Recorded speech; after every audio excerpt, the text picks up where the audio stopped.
According to Anne, she was trapped not just by Hollywood's cold rejection, but by the weight of secrets she was never supposed to reveal.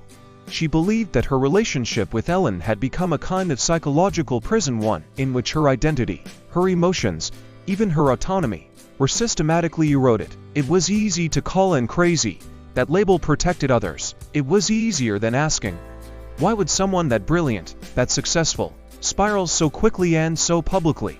Meanwhile, Ellen's star kept rising. She rebranded herself. She launched the Ellen DeGeneres show in 2003 and quickly became the queen of kind. Be kind to one another, she said, every day. But behind the scenes, reports of toxic workplace culture swirled. Former staffers spoke out about bullying, favoritism, racism, and fear. Some even called her a Hollywood tyrant hiding behind a smile. Still, Ellen survived the storm again and again. And not just survived, thrived. Until 2020. That year, Ellen's empire started to crack. The workplace allegations went viral.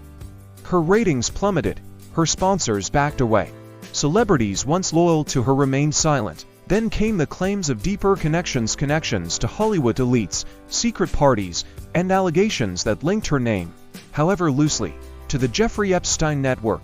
Though no direct evidence ever implicated Ellen, her name kept popping up in whispers, forums, and TikToks. And then, there was Diddy. Sean "Diddy" Combs has his own closet full of shows.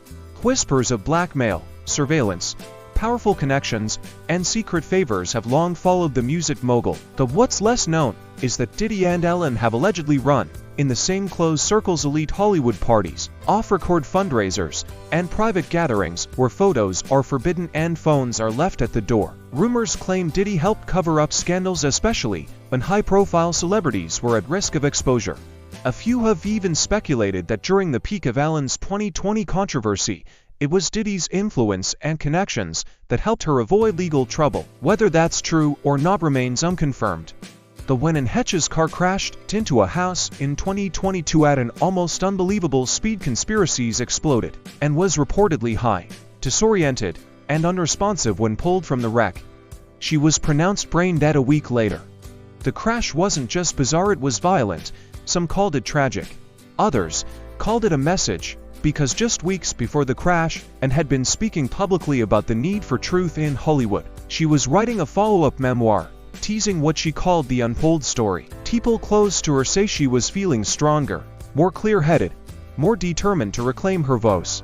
But then, out of nowhere, she was gone. Was it just a coincidence? Was it just addiction and mental illness catching up to her? Or was it something more? Internet sleuths pointed to strange details. The footage of Anne being wheeled into an ambulance, rising from the stretcher as if she were awake. The LAPD's sudden withdrawal of their investigation. The media's bizarre lack of follow-up coverage. And the eerie silence from Ellen. Ellen did not attend Anne's funeral. She gave a brief, emotionless statement to the press. This is a sad day. That was it. For someone who'd once claimed Anne as the love of her life, the person who helped her come out, that felt cold, calculated, almost rehearsed. And what about Diddy? Why was his name tied to Ellen's crisis management team? Why did industry insiders whisper about his fixers being called in when Ellen's empire started to crack? Some claim Diddy acts as a Hollywood cleaner, someone who steps in when the stakes are too high and the secrets too dangerous. And if Anne really did know something connected to the elite circles of power, exploitation, or control, maybe she was never meant to speak. It all sounds like a movie, but Hollywood is full of those. The real ones just don't have credits. And let's not forget the symbolism. Anne Heche died in fire. Her car ignited on impact. The woman once branded crazy for trying to tell her story, burned before she could finish writing it. To this day, no one knows exactly what Anne planned to reveal. Her manuscript was never found. Her phone's contents were unreleased. And Ellen, she quietly stepped back, retired from her show, retreated from the spotlight. But people haven't forgot, and the internet never sleeps. Maybe this story isn't about Ellen alone. Maybe it's about what Hollywood does to people who stop playing the game, who refuse to be controlled, who speak their truth, even when it costs them everything.